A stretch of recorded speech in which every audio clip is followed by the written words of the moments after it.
I'm Todd Gleason from Illinois Public Media, University of Illinois Extension, inviting you to hear the daily closing market report weekday afternoons at 5:06, and on Saturdays tune in for Commodity Week with a review of the week's markets at 8:30 in the morning, all on WHOW AM, FM, and streamed online.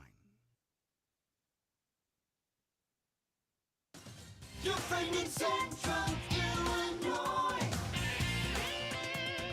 WHOW. Top of the morning. Thanks for being with us. I'm your host today, Seth Lawrence. The WHOW Morning Show streams to Facebook and YouTube, brought to you by Peterson Insurance, your Pekin Insurance agent in Clinton. Ed Shimon, National Weather Service in Lincoln, joins us on the Zoom call today. Good morning, Ed. How are you, sir? Good morning, Seth. I'm doing great. How are you doing? Not too bad. You know, guys like you don't get a Christmas break. You don't get a winter break, do you? Well, we can. We're authorized some time off, but I didn't take any this year because just didn't need any around this time of the year. I take it other times of the year, there you whatnot. go. So Gotcha. Good deal. Well, hey, I appreciate you making time for us kind of in the middle of the busy holiday hustle and bustle and all those things. And I know even though Christmas has come and gone, folks are still traveling and doing things. So I appreciate you making time for us, Ed. And, thinking about the weather here, we look outside today, Ed, and it's awfully kind of gloomy, rainy, gloomy. It's been this way, golly, feels like for several days now. It wasn't a very pleasant holiday. We didn't get the good vibes from the sun. We didn't get any snow. It just was kind of gloomy. How about that? yeah, exactly. It's kind of a Seattle Christmas almost. Just rain, dry. I mean, rainy and cloudy. And I've never been in Seattle, but I only had some friends that live out there. Just a kind of a want. Exactly. For weather. I mean, if you're gonna be cloudy, put some snow on the ground. I'm from Wisconsin, so I like snow on the ground during Christmas time. But just cool, damp, dry. Just really kind of put a doldrums on. You like to see the sun periodically. Yeah. So we're not going to see it for a while. So. Yeah, it feels like we haven't had many sunny days. I mean, there's a few. I can think of sitting in my office where the sun shines down onto my desk, and it's every now and then we've hit some peaks of sunshine, but it feels like we've just been missing it here lately. And as we get set to wrap up December, Ed, let's dive into the data. What's the data tell us about December here? Well, we've had a very low amount of snow. We had 1.6 or, right around that for the DeWitt County area. And we normally average around 4.9 inches, just about 5 inches. So we're over 3 inches below normal, 3.5 inches below normal almost for snowfall. And then precipitation wise, we're below normal by about 3/4 of an inch of water equivalent. So then we're cooler than normal. We started the month really cold. I mean, we had, high temperatures at almost 20 degrees below normal, which, we're normally in the low 40s. We had highs in the mid 20s, and it was cold. So that kind of set the tone. And we really haven't recovered from that. We've had a couple of warm days. We had 60 on the 16th, and we were 50 just yesterday. So, it had some warmth, but just not enough to tip the balance. So we're colder than normal and drier than normal. Yeah. Without all that snow, does that impact those moisture levels and what we anticipate in terms of moisture getting into the ground this time of year? Yeah, I mean, we usually typically see a dose of snow and then it'll melt into the ground. The snow helps keep frost depth from occurring. If we get a good snow before the frost depth occurs, you can kind of keep that layer of blanket of, keep the ground not frozen and then allow that moisture to just seep right into the soil once it melts throughout the winter season. But, so far we've had, a decent amount. I mean, 1.25 inches of rain, which this time of year, we're not really growing anything. We're just kind of slowly keeping the ground moist. And, the drought monitor still has us in a little bit of a drought. So, we could use a little bit more precipitation, but, it isn't too bad, really. Gotcha. Rain today is not going to help anything? Yeah, it's not going to be a lot. It's probably 1/4 inch, maybe if you get lucky, a 1/2 inch, but it's just enough to keep the ground soggy and a little muddy for well, maybe you'll be able to use a sled, go down a hill on a soggy, grassy hill. I don't know. I could really go for a little bit of a drying out here, Ed. I know I've told our listeners this before. I got a St. Bernard back in the spring, and he is, 130-pound puppy. and he comes in muddy almost every other day, and like my wife can mop the kitchen. 10 minutes later, it looks like he was, she didn't even do anything. So I could go for a little dry out, so we could dry out my yard a little bit, so he doesn't make my whole house muddy. You know what I mean? Yeah, I got a black lab, 90 pounds. Yep. She's finds every little ounce of mud in the backyard every time she goes out. So I feel your pain there. Yeah, for sure. No, but in all seriousness, so cold and dry in December. How are soil moistures at this point? Because I know November was rather wet, if I'm not mistaken.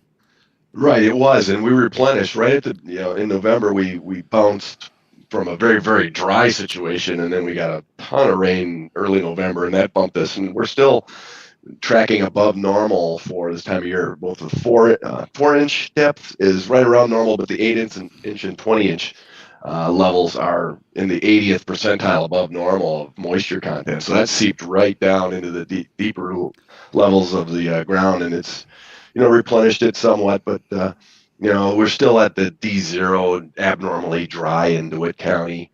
The drier areas are further north, where they didn't quite get some of those beneficial rains from the tropical systems this fall. But certainly we're not too bad off, at least in DeWitt County and areas just south there. Gotcha. Yeah, for sure. So could use a little bit more rain as we get into January. Any other kind of anomalies out of December, or anything that the data's telling us about December, Ed, that we didn't touch on here for this morning? Yeah, nothing really exciting at all. Just that foggy conditions do set in, and we've had those last 2 or 3 days. And always be careful when you're driving in fog, because certainly there's been major accidents in dense fog. We haven't had a real dense fog today, but certainly it can creep up when you have that warmer air kind of settle in a wintertime setting. So just always keep that in mind. Ed Shimon, National Weather Service in Lincoln, our guest on the Zoom call today. Ed, I saw recently where this year was going to be like the 5th warmest on record. Is that right? It was a warm year, correct?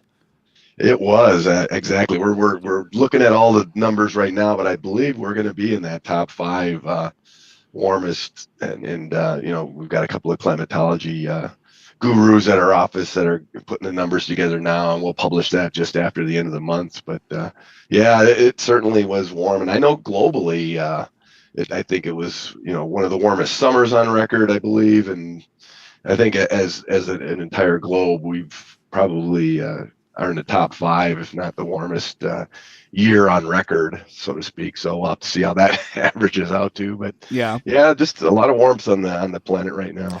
Well, it's global warming, right, Ed? That's what you're going to probably hear in response to some of this. Right. Yeah, we are warming a little bit quicker than you would typically see on an oscillation. I mean, the planet's been around a long time, so I mean, we don't have records that date back to some of the prehistoric times. But anyway, in the times that we've been taking records, this is abnormally warmer than we would have typically seen on the oscillation of from ice age to every 10,000 years or so. We're oscillating between those. So yeah, it's pretty warm. It's pretty warm since we've been around. Is that in terms of just the warmth right now? Is there anything driving it? Is there something we're noticing? Whether it's I know we talked about La Nina, those sorts of things. Is there anything driving this warmth right now? The current warmth is being driven by the jet stream. The winter jet stream tends to come across the area and stay a little bit further south, so allow the cold air in from Canada, but it hasn't really set up that way yet. We're more on the warm side of the jet so far, overall. I know December was a little below normal temperature wise, but in general, we've had those real mild lows and kind of midpoint highs that are not really warm, but just slightly above normal at times. So you just haven't seen that jet stream buckle enough yet. So, and that's going to happen. January, we're going to see cold set in, and actually we're going to start to see that actually the second, about the 6th or 7th of January there. So yeah, and it's I heard that, Ed, and I got to thinking I know there was a few days it never felt like we had that prolonged brutal summer heat this year, right? Yep. Like, and I know weather is all relative. You know, it's all experiential, right? You know, like what you're experiencing is how you form your thoughts on weather and those sorts of things. But gosh, it never. I was thinking about it, and again, with that understanding in mind, I was just like, I don't remember those dog days of summer. I know there were a few here and there, and but it just never felt like we had that intense summer heat for a long time. You know what I mean? Right. Yeah. June's highest temperature was 94. What was July's here? July's highest temp was 92, which is highly unusual. Usually July is getting up there, and then August's highest temp was 94. Yeah, so we really never pegged the meter in terms of long heat, across our area. Yeah, we had some heat advisory, I think, at later part of August when we hit 93, 94. The humidity was really high, so we had a couple of heat advisories in there, but really nothing too impactful at all that way. Not this summer. So with that in mind, how did we end up here? I guess. Well, as far as the whole 12 months, we definitely were above normal. You know, each month a little bit adds up to, highly abnormal, in terms of the top 5 warmest years on record. So, So we're not making it all up in 2 or 3 right. month time frame then. Correct. Yeah, exactly. That's what I was looking for. There you go. Good stuff. Well, Ed, I'll tell you what, my friend. I look at the clock. Let's take a break, and let's. By the way, anything on record this year in terms of top 5 for warmest? Anything I missed in that conversation worth talking about there? I haven't looked at those numbers closely yet. Yeah, Okay. I'm kind of, but yeah, I can maybe check with the office and get back with you. Well, we'll do that in a few weeks. How's that sound? Okay, sure. Yeah. Sounds good. Yeah, very good. I won't put you on the spot like that. But anyways, Ed, let's take a break here, my friend. Come back with some more. Maybe we'll talk about 2025 and what the weather's holding for us as we turn the calendar over. Best way for folks to find weather data. Where do they go? Who do they call? Weather.gov/Lincoln. Ed Shimon, National Weather Service in Lincoln, my guest on the Zoom today. More to come with Ed on the WHOW Morning Show. WHOW.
Once again, a good morning. Thanks for being with us. I'm your host today, Seth Lawrence. The WHOW Morning Show streams to Facebook and YouTube, brought to you by Peterson Insurance, your Pekin Insurance agent in Clinton, Ed Shimon, National Weather Service in Lincoln, our guest on the Zoom today. And Ed, let's dive into that New Year holiday. First of all, let's get a quick weather outlook on this weekend. What are we looking like here for this last full weekend of 2024? All right. Well, you're not going to see the sun. That much is pretty much solid there. Rain's going to be moving in Saturday night. So, but it'll be mild Saturday, 55 for a high, which is well above normal. We're normally in the upper 30s to mid 30s. So, almost 20 degrees above normal there, which is generally closer to record highs, although we may not quite hit a record there. But Saturday night, rain moves in. We got a pretty likely chance, and it's only about a quarter inch of water equivalent hitting the ground there. Sunday, rain continues, the high near 50. So, and the overnight low, 43 on Saturday night. That's 20 plus degrees above normal. So that might be a record warm low that day. We'll have to see. This weekend's going to be mild. It was awfully comfortable today. Yeah. Today's high is 52. Tomorrow will be 55, Sunday 50. I mean, these numbers are way above normal. So very mild. No doubt. So a mild weekend, going to be kind of gloomy, more gloomy conditions, it sounds like there, Ed. Yeah, I mean, we got clouds basically dominating the skies all the way through the middle part of next week. I'm just not seeing a whole lot of sunshine, maybe until New Year's Day. Wednesday, and that's when the cold air comes back in. So, which, middle 30s for highs. Ooh, not too bad. Not too bad. We'll take that, I think. Lows in the low 20s, which is above normal. Normally we're in the mid-teens and the mid-30s, mid-upper 30s. So, it's not too bad. Tell me about the cold that's coming in, Ed. What can we anticipate? Yeah, with the storm system that comes through on Tuesday, right now we're pegging it to be mostly rain, but at the tail end of it, as we head into Tuesday night, could see a little bit of snow flying through the air. Nothing impactful, really, and I don't even think we're going to actually say there's going to be any accumulation out of that. But, and then the cold air coming in is kind of modified. It's coming from the northern plains. It's not like an Arctic blast coming in from the upper parts of, Canada and the Arctic Circle. It's really a Pacific Northwest, southwestern Canada air mass that's moving in. And it's really just, almost seasonal, really, low to mid 30s and then lows, generally in the low 20s. So not too bad. And we don't really see an intense cold coming for a while, although we may end up below normal in January for the first half. Of the temperature month. Nothing really intense cold-wise is really setting up that we can see at this point. Well, you said it's going to get cold in January, Ed. I'm bracing for intense cold. I'm bracing for that. Your car won't start even though it's got a full tank of gas type of cold, right? Right. Yeah, I know. We typically see that comes the latter part of January. So for the first half of January, really we'll be mostly in the normal coldness, slightly below. I mean, the outlooks right now, the 1st through the 6th, our 6 to 10 day outlook shows below normal temps and below normal precipitation. That's pretty solidly in the signal there. And then that continues all the way in the 8 to 14 day outlook, which goes through the 9th. So we're seeing like from Illinois all the way to the East Coast below normal temperatures. But precipitation wise, we're in the drier than normal up to the 40th percentile below normal precipitation. So cold and dry. Cold and dry, no real major snows. If something comes through, it's going to be pretty light. And I don't see a whole lot of snow on any of the computer models at this point, all the way through, the 9th, maybe 10th of the month. Yeah. Well, and I remember, Ed, having a conversation kind of similar to this, a few years ago. And then lo and behold, New Year's Eve, we get an ice storm. And that set us off to just a brutally cold January. What could tip the scales on these outlooks? There really isn't anything in the models that I see that is going to show a major change from that particular outlook, because there's not a lot really, really cold, intense cold air nearby. We're dealing with the air mass across the entire Midwest and even into southern and central Canada, where it's there's not a lot of impactful air that could just slightly change course and come in and be, really intense cold. Just not seeing that. And it's not really overly warm either. So we're just going to kind of be, wintry, slightly below normal in terms of temperatures. And, there's a stronger storm coming through on the 6th. Right now, it looks like all rain. But like you said, just a little wiggle in the storm, and all of a sudden you get a ton of, ice or snow. But there's one low pressure, and this is, well into the future. So it's, 240 hours into the future. It's 10 days out. So, it's just not going to be exactly like that. But there's a low pressure system that's been in the forecast for a bit for that. Well, I'll tell you what, if it January turns 6th, turns to snow, kids won't be disappointed because they go back to school that day. So, you get one extra day of Christmas break. They won't complain. Yeah, if that low goes a little further south, we may not have school on Monday. Oh, man. It's putting here first. Yeah, it's putting the predictions out, my friends. Oh, that's right. That's Maybe good we stuff. can make some snow out of this and prove gosh. the Climate Prediction Center wrong on that below normal precip. Well, I'll tell you. So, but anyways, outlook showing cold and dry, it sounds like, for January. Yep. Quickly, Ed, let's get to the rest of the spring. What's February, March, April showing us? And by the way, how's La Nina shaping up? Is it formed yet? It is. We have a weak La Nina.